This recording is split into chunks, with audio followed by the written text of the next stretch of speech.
नमस्कार, योगिताज किचन रेसिपीमध्ये तुमचं सगळ्यांचं खूप खूप स्वागत आहे।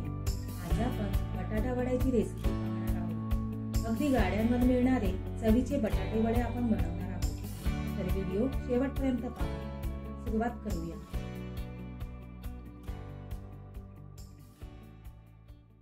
इथे मी वडे बनवण्यासाठी अर्धा किलो बटाटे आधीच उकडून व साली काढून घेतले आहेत।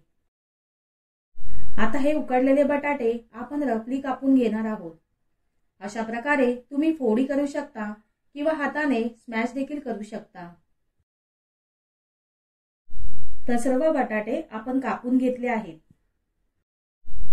आता आपण वड्यासाठी ठेचा बनवणार आहोत। त्यासाठी मिक्सरच्या भांड्यात 4 ते 5 हिरव्या मिरच्या घेतल्या आहेत। 8 ते 10 लसणाच्या पाकळ्या घेतल्या आहेत।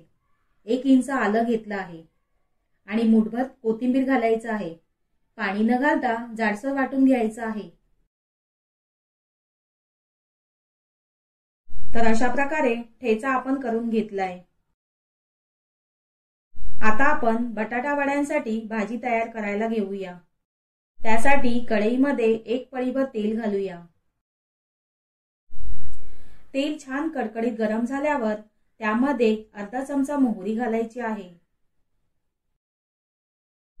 मोहरी तडतडल्यावर मगाशी आपण जो ठेचा करून घेतलाय तो घालूया।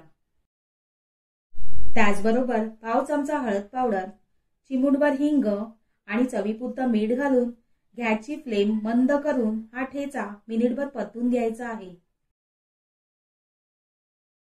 ठेचा परतून झाल्यावर अर्धा चमचा लिंबाचा रस घालणार आहोत आणि भरपूर अशी बारीक चिरलेली कोथिंबीर घालायची आहे। आता या स्टेजला आपण उकडून स्मॅश करून घेतलेले बटाटे घालणार आहोत।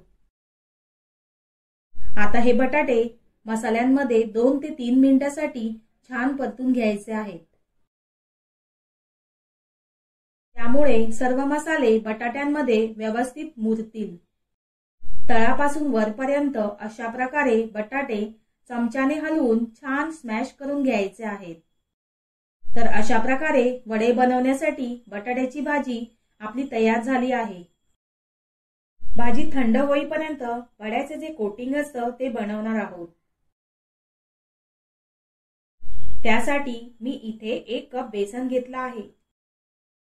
त्यामध्ये चवीपुरतं मीठ घालूया आणि पाव चमचा बेकिंग सोडा घालणार आहोत।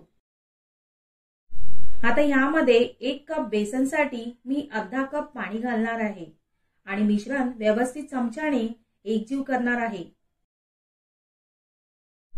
खूप जास्त घट्ट नाही किंवा खूप जास्त सैलसरही नाही, अशा प्रकारे याची कन्सिस्टन्सी असली पाहिजे। त्यामुळे वड्याचं आवरण पातळ होईल आणि आतपर्यंत छान शिजलं जाईल। आता इथे आपली भाजी थंड झाली आहे।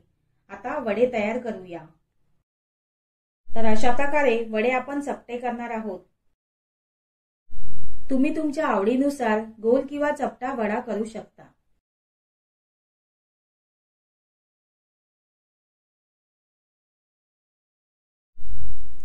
तर अशा प्रकारे मोठ्या आकाराचे 12 वडे तयार झाले आहेत। वडे तळण्यासाठी एका बाजूला कढईमध्ये तेल गरम करायला ठेवलं आहे। आता एक एक वडा बेसनामध्ये बुडून अशा प्रकारे तेलात सोडायचा आहे। आता गॅसची फ्लेम हाय ठेवून सर्व वडे 2 मिनिटांसाठी दोन्ही बाजूनी तळून घ्यायचे आहेत।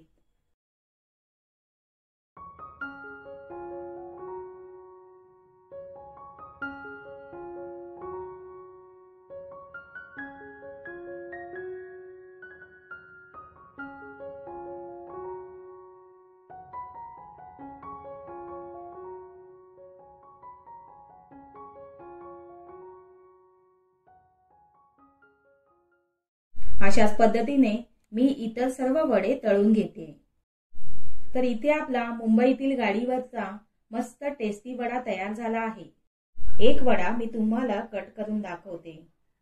तुम्ही पाहू शकता वड्याचं आवरण पातळ आहे आणि आतपर्यंत मस्त शिजलेला आहे।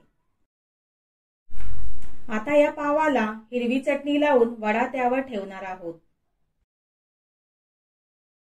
वरून बेसनाच्या चुऱ्याची लाल चटणी घालणार आहोत. तर मस्त असा आपला मुंबईचा वडापाव खायला तयार आहे.